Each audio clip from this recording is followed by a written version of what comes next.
हुई थीं और वो बुरी तरह हाफ रही थी। उसके बाल बिखर चुके थे। वो शीशे के सामने खड़ी खुद को देखकर अपने बाल वापस बांधने की कोशिश कर रही थी, पर घबराहट के मारे वो कुछ नहीं कर पा रही थी। उस रात निमिषा ने पहली बार अपनी देर रात तक जगने की आदत का पछतावा किया।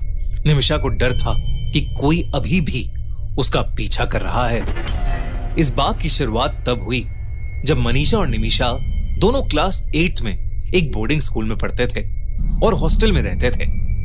जिस बोर्डिंग स्कूल में वो लोग पढ़ रहे थे वो पढ़ाई लिखाई के लिए एक बहुत ही अच्छा स्कूल माना जाता था, पर उस बोर्डिंग स्कूल के गर्ल्स हॉस्टल की कुछ अलग ही कहानी थी।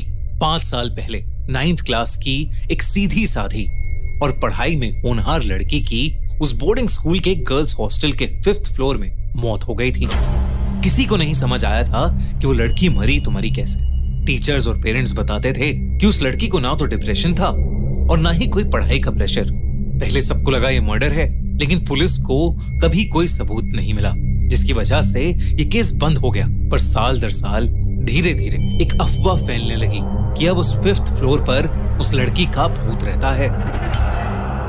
इसलिए 5th फ्लोर को स्कूल अथॉरिटीज ने बंद कर दिया, जिसे हफ्ते में सिर्फ एक बार खोला जाता था ताकि उसकी सफाई हो सके।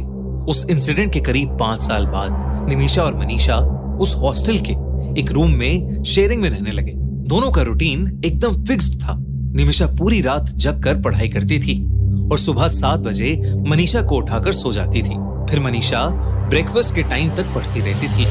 मनीषा चश्मा लगाती थी और उसके हाथ में उसकी माँ का दिया हुआ एक काला धागा हमेशा बंधा रहता था। 5th फ्लोर की कहानियों को बाकी स्टूडेंट्स की तरह वो लोग भी ज्यादा नहीं मानते थे, पर फिर भी वहां कोई नहीं जाता था। पर 10 दिसंबर को कुछ ऐसा हुआ जिसकी मनीषा को कोई खबर भी नहीं थी। निमिषा रोज की तरह रात के 12:30 बजे रूम में बैठकर पढ़ाई कर रही थी और मनीषा दूसरी तरफ करवट लिए सो रही थी। निमिषा का गला अचानक से सूखने लगा। वो उठकर हॉल में कॉफी बनाने चली गई। पूरे हॉल में एकदम शांति थी। सब लोग या तो अपने कमरे में थे या सो चुके थे। उस हॉल में कोई नहीं था, बस कॉफी मशीन के गड़गड़ाने की आवाज आ रही थी। पर मशीन को स्विच ऑफ करने के बाद फिर से सन्नाटा छा गया। निमिषा कॉफी का मग लेकर पीछे मुड़ी और उसको अचानक झटका लगा, जिससे उसकी कॉफी छलक गई। उसने देखा कि मनीषा उसके पीछे ही खड़ी है। अंधेरा ज्यादा होने की वजह से उसकी आधी ही शक्ल निमिषा को दिख पा रही थी। उस रात मनीषा कुछ अलग सी दिख रही थी। उसने ना तो अपना चश्मा पहना था और ना ही उसके हाथ में वो काला धागा था। निमिषा ने मनीषा से पूछा कि वो इतनी जल्दी क्यों जाग गई, जिसके जवाब में मनीषा ने बोला, क्यों ना हम दोनों 5th फ्लोर की बालकनी पर चलें। ये सुनकर निमिषा की आंखें चौड़ी हो गई और मुंह पर हल्की सी शरारत भरी मुस्कुराहट आ गई। इससे पहले कि वो कुछ बोलती, मनीषा उसका हाथ पकड़कर उसे अपने साथ ऊपर सीढ़ियों पर ले जाने लगी। जब दोनों सीढ़ियां चढ़ रही थीं, तो बस निमिषा की ही चप्पल की आवाज आ रही थी। उसने नोटिस किया कि मनीषा ने चप्पल भी नहीं पहनी थी। कुछ तो बहुत अजीब था।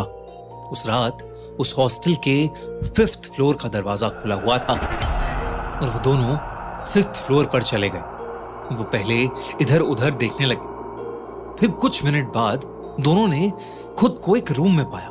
ये उसी लड़की का रूम था जो 5 साल पहले मर चुकी थी और जिसके बारे में लोग कहते थे कि उसकी आत्मा 5th फ्लोर पर भटकती है।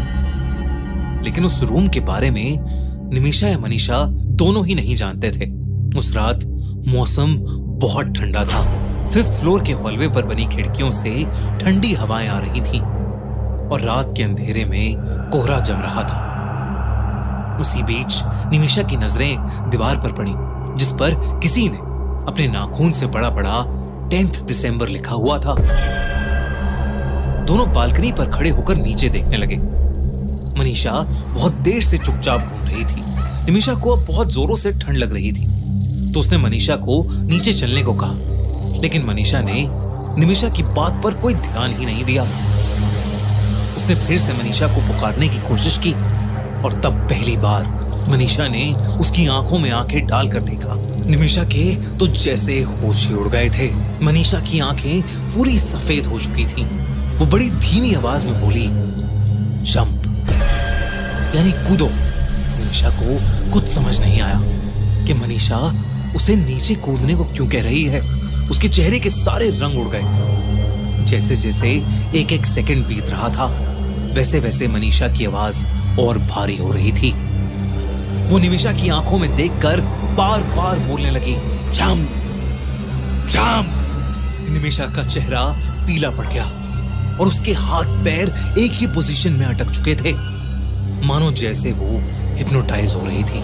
और ऐसा लग रहा था कि जैसे अगर वो जंप नहीं करती तो मनीषा उसे धक्का देकर नीचे गिरा देगी। निमिषा की आंखें बंद होने लगी थीं और वो खुद अपने बाल खोलने लगी। उसके बिखरे बाल हवा में पानी की तरह बहने लगे। निमिषा धीरे धीरे मनीषा के वश में आने लगी थी, लेकिन तभी अचानक नीचे वाले फ्लोर पर कुछ धम से आवाज हुई और निमिषा होश में आई। उसने किसी तरह हिम्मत जुटाई और मनीषा को पीछे धक्का देकर नीचे भागी। भागते भागते उसको अपने पीछे बहुत भयानक दहाड़ सुनाई दी, पर उसने पीछे भूल कर भी मुड़कर नहीं देखा। वो जल्दी से अपने रूम के अंदर घुसी और दरवाजा कसके से बंद कर लिया। उसने तब जो देखा वो देखकर वो और चौंक उठी।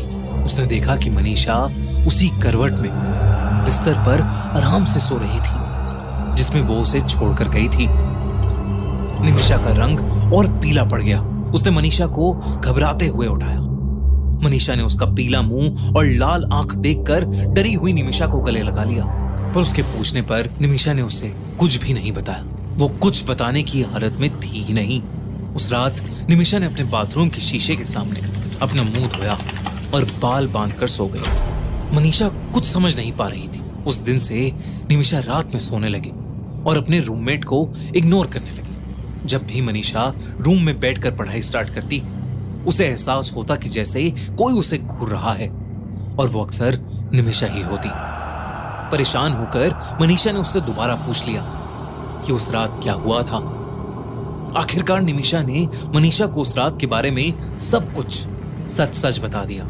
सब कुछ सुनने के बाद मनीषा का दिमाग जोर से चलने लगा और उसे निमिषा की कहानी पर पूरा भरोसा हो गया, क्योंकि मनीषा को यह बात पता थी कि 5 साल पहले एक लड़की की सेम डेट पर मौत हुई थी, 10 दिसंबर।